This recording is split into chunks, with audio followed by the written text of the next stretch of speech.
Hoje o pessoal que é contra o Flávio Bolsonaro está todo mundo ressabiado porque de novo veio mais um escândalo e coisa e tal de que supostamente o Flávio teria encontrado com o Vorcaro depois da prisão do Vorcaro. Quando ele foi preso, né, depois ele foi colocado em prisão domiciliar e depois disso o Flávio teria se encontrado com ele, né? Só que o Flávio já se adiantou e rapidamente levantou que, olha só, fui mesmo, me encontrei mesmo com ele e foi justamente para encerrar a relação, para avisar ele que ele não estava mais na equipe do filme e que estava cortando relações com ele porque ficou insustentável a coisa, né? Então, acho que a explicação veio rápido, não acho que vai fazer nenhuma diferença em relação ao que vinha antes, e como eu falei para vocês, o importante é garantir de que qualquer coisa que tenha nessa história seja divulgada agora, antes da eleição. Daqui até a eleição tem um monte de tempo para recuperar isso daí, seja mesmo que por hipótese o Flávio tenha perdido alguns pontos de preferência do pessoal, isso vai ser recuperado ao longo do tempo. O mais importante é isso não resultou em nenhuma melhora para o Lula, essa continua sendo uma eleição de rejeição. E o Lula, meu amigo, no final das contas é muito mais rejeitado. Vamos entender esse caso aqui. Eu sou Peter Turguniev, esse é o canal Ancapsu.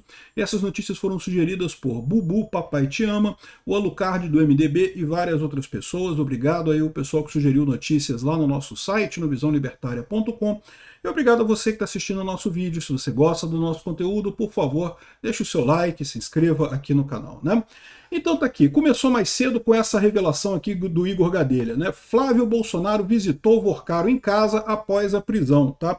Mas nesse meio tempo o próprio Flávio já se pronunciou e falou que não, que foi mesmo, e foi exatamente para encerrar a relação com o Master, do Master com o filme após o Vorcaro ser solto. Ele foi lá prestar conta para o Vorcaro realmente ajudou a fazer o filme.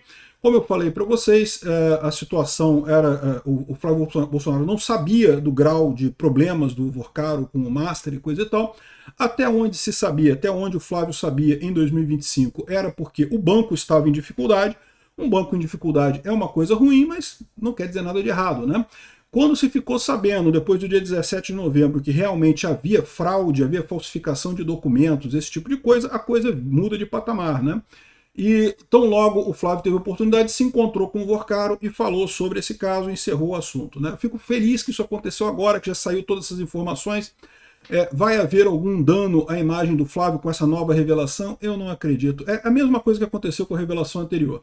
Só quem está muito injuriado com isso é quem já não gostava do Flávio mesmo, então vai ficar com o mesmo dilema, né? É lógico, eu imagino que o Flávio terá um pouco mais de dificuldade no primeiro turno agora, mas como eu falei para vocês, isso não vai mudar o fato de que no segundo turno será Lula e Flávio Bolsonaro, e o que vai comandar nessa história toda é a rejeição ao Lula, né?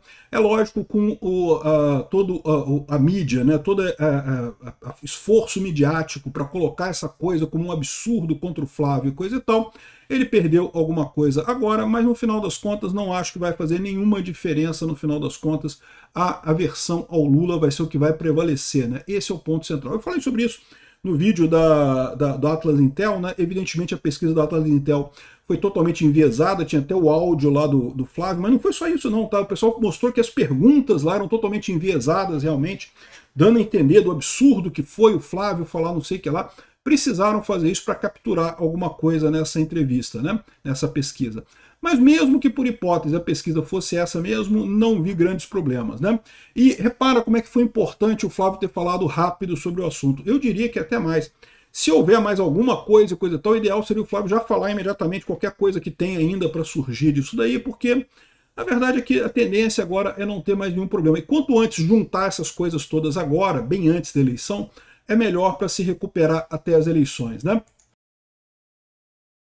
Então, como eu falei, o Igor Gadelha aqui por volta das 12, meio-dia, por volta do meio-dia, ele falou que o Flávio Bolsonaro visitou o Vorcaro em casa após a prisão. O senador visitou o Vorcaro logo após a primeira prisão do Banco Master pela Polícia Federal. A visita, segundo apurou a coluna, aconteceu na residência do banqueiro em São Paulo, quando ele já havia deixado a prisão e foi autorizado a ir para casa com algumas restrições. Aliados, Flávio já admitiu a visita a Vorcaro. O senador alegou que visitou o banqueiro para informar que não faria mais negócios com ele após a prisão. Ou seja, é aquele negócio, o Flávio Bolsonaro estava pegando dinheiro com o Vorcaro era um financiador do filme do Bolsonaro, e com isso havia essa relação de amizade, então ele percebeu que a coisa era muito mais embaixo e foi lá avisar o cara, olha só, não dá mais, cara, ficou feio esse negócio, não tem mais como fazer negócio contigo. Boa sorte aí. Eu acho que isso aqui é até um bom contraponto àquela mensagem que o Flávio Bolsonaro colocou antes, né, que vazou o áudio, dizendo, não, que estamos juntos, não sei o que lá. Lembra? Essa mensagem que realmente pegou mal, mas essa mensagem é uma coisa referente ao momento em que ele achava que os problemas do Vorcaro eram meramente problemas econômicos, né? O banco não estava indo bem, né? Não era coisa de falsificação de documentos e coisa e tal, uma coisa muito mais grave, né? Aqui, ó, Vorcaro foi preso a primeira vez em novembro de 2025, ele foi detido pela PF no aeroporto de Congonhas. O banqueiro foi solto pouco tempo depois, na ocasião a decisão foi dada pelo Tribunal Regional Federal. Mas essa decisão aqui, embora tenha sido dada pelo TRF1, na verdade foi quando o TRF1 passou o caso para Brasília. Então o Toffoli já pediu para libera o cara e manda para a gente isso daqui, né?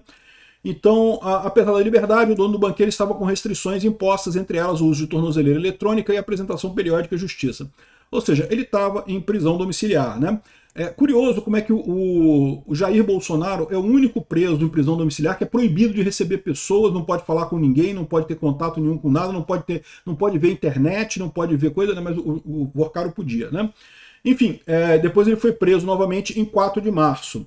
E parece aqui, o Flávio confirmou a visita a Vorcaro em pronunciamento à imprensa feito após uma reunião com deputados e senadores do PL nessa terça-feira. Fui sim até o encontro dele, ele estava restrito e não podia sair do estado de São Paulo, então fui até ele. Fui ao encontro dele para botar um ponto final nessa história, dizer a ele que se tivesse me avisado que a situação era grave como essa, eu já teria ido atrás de outro investidor há muito tempo e o filme não correria risco, né, afirmou ele. Nessa semana passada, o site tinha revelado os negócios que fala aqui do caso do Intercept, né? Ou seja, o Flávio encerrou a relação do Master com o filme após o Vorcaro ser solto. Ele foi lá e conversou com o Vorcaro e falou, olha só, encerra o assunto, encerrado, não temos mais relação, o que é uma boa notícia isso daí. E é fácil de imaginar porque a verdade é que o Flávio apoiou a CPI do Banco Master, apoiou todas as votações para investigar o caso do Banco Master, ou seja, realmente a relação do Flávio Bolsonaro com o Vorcaro, depois que se soube a gravidade do que estava acontecendo, ela foi encerrada, né? Tá aqui o momento em que o Flávio Bolsonaro falou para a imprensa, que eu não vou reproduzir porque já está a coisa, né? Eu estive com ele quando ele passou a usar monitoramento eletrônico para botar um ponto final na história, ou seja, ele disse que se eu soubesse que a situação era tão grave assim, se eu tivesse me falado que era tão grave, eu já tinha encerrado, já tinha colocado outras pessoas para financiar o filme. É que o Flávio Bolsonaro achava que era apenas um banqueiro em dificuldade, então só explica mais isso daí do que qualquer outra coisa, né? É lógico, para o pessoal que já não gosta do Flávio Bolsonaro, ai, tá vendo, agora já era, agora acabou o Flávio Bolsonaro, não tem mais chance, viu, confirmou que encontrou com... Besteira, não mudou nada em relação a nada, né? Aqui, ó, o Flávio confirma que visitou o Vorcaro em sua casa após a prisão do Vorcaro, né? E, bom, o Wilson Lima traz uma reportagem muito interessante aqui no Antagonista, em que ele reforça alguns pontos aqui dessa reunião do Flávio Bolsonaro com o pessoal do PL, tá? Então, olha só. Hoje teve reunião de alinhamento do PL. Conto aqui de forma didática o que foi conversado entre os parlamentares da sigla, tá? O caso Master, Dark Horse e Flávio Bolsonaro. Os integrantes do PL pediram que o senador Bolsonaro colocasse todas as cartas na mesa sobre fatos ainda desconhecidos da direção do partido. Mesmo emparedado, Flávio garantiu que não há mais nada. Esclarecimentos feitos até agora é iniciar modo de campanha, né? Ou seja, a visão é que beleza, teve o baque aí, mas não foi nem um baque tão sério quanto se imaginava e não vai fazer tanta diferença. E foi bom que foi agora. Se isso ficasse mais adiante, seria mais complicado, como a gente imagina, né? Sem plano B. Mesmo com o caso Dark Horse, a candidatura do Flávio é vista como irreversível. Isso ficou mais claro ainda na reunião de hoje. Michele Bolsonaro não é a opção e, conforme o integrante da sigla, não há plano B. Eu concordo plenamente. É o que eu falo para vocês. Qualquer pessoa que estivesse no lugar do Flávio Bolsonaro teria um tratamento igual ao do PT. Fica o pessoal, não, mas o Zema seria melhor, o Zema não teria esse problema. Cara, eles iam achar alguma coisa no governo do Zema e fazer isso. Mas o Renan Santos, porque o Renan Santos do MBL, meu amigo, o PT ia caçar alguma coisa do Renan Santos, ia botar, ia fazer escândalo do mesmo jeito. É uma besteira esse tipo de coisa de achar que o problema é o Flávio Bolsonaro. Qualquer um que vá contra o PT vai usar essas cartas sujas que tem na manga, que sempre usou em todas as campanhas do passado, acusou o Alckmin disso, acusou o Zé Serra disso, acusou a Marina Silva, meu amigo, eles fizeram uma campanha de destruição da Marina Silva nas eleições de 2014, a Marina Silva eles fizeram essa coisa. É lógico que fariam isso com o Flávio, fariam com qualquer outro que tivesse em condições de bater no Lula, né? O fato de ter acontecido agora é positivo, porque, como eu falei, ainda está longe da eleição, é tranquilo de gerenciar isso daí, né? Pesquisa Atlas Intel para membros do PL dos males o menor. Uma queda de 6 pontos foi até menor do que o próprio PL imaginava. Os aliados de Flávio esperavam uma sangria de até 10 pontos percentuais. Então acharam que ficou barato a coisa. Flávio totalmente teflon também, igual o Bolsonaro, é o que eu falo para vocês. Há dúvida sobre... Tem uma questão aqui da escala 6:1. Há dúvida sobre como o partido vai votar em plenário. Eu não teria dúvida, não. Bota. Porque a CLT não serve para nada mais, que a CLT já acabou, já vota, é isso. Não, porque não 5-2, 4-3, 1-5, 1-6. Pronto, vamos fazer agora um dia de trabalho e 6 dias de folga na CLT. Pronto, sem diminuição de salário, sem diminuir salário.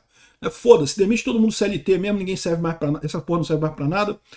Parte da bancada é contra a proposta, mas sabe que se votar contra dará munição aos petistas. A ideia, segundo eles, é reduzir danos por meio de emendas ao texto. Uma delas deve propor compensação ao empresariado. Vamos ver o que vai acontecer disso aqui. Eu torço para... Foda-se, não. Vamos implementar agora, já. Começa a valer agora 6x1, só para ver a demissão da galera em massa.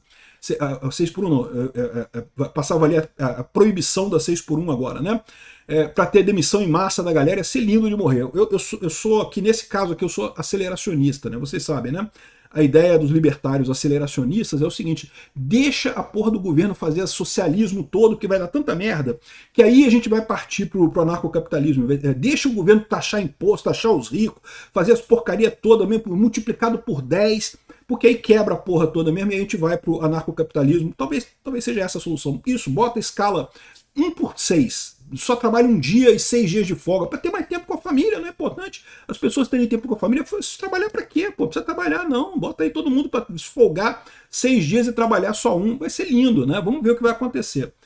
E, finalmente, guerra de rejeições. Os membros do PL sabem que a disputa em 2026 será uma guerra de rejeições. A missão agora é aumentar a rejeição do Lula. A esperança do PL resiste nas investigações da PF que miram Lulinha e o escândalo do INSS. E é isso daí. Vem coisa por aí. A gente sabe que vem coisa por aí. Então tá tranquilo. O que eu falo para você sobre essa situação foi um alívio para o pessoal do PL. Mesmo essa revelação de hoje, de que teve encontro e coisa e tal, não mudou nada no final das contas. O timing foi ótimo pra gente. Esse é o resultado dessa história toda no final. Obrigado por assistir nosso vídeo até o final. Tem alguns links para você nos ajudar aí na tela e também na descrição desse vídeo. Contribua com o nosso projeto.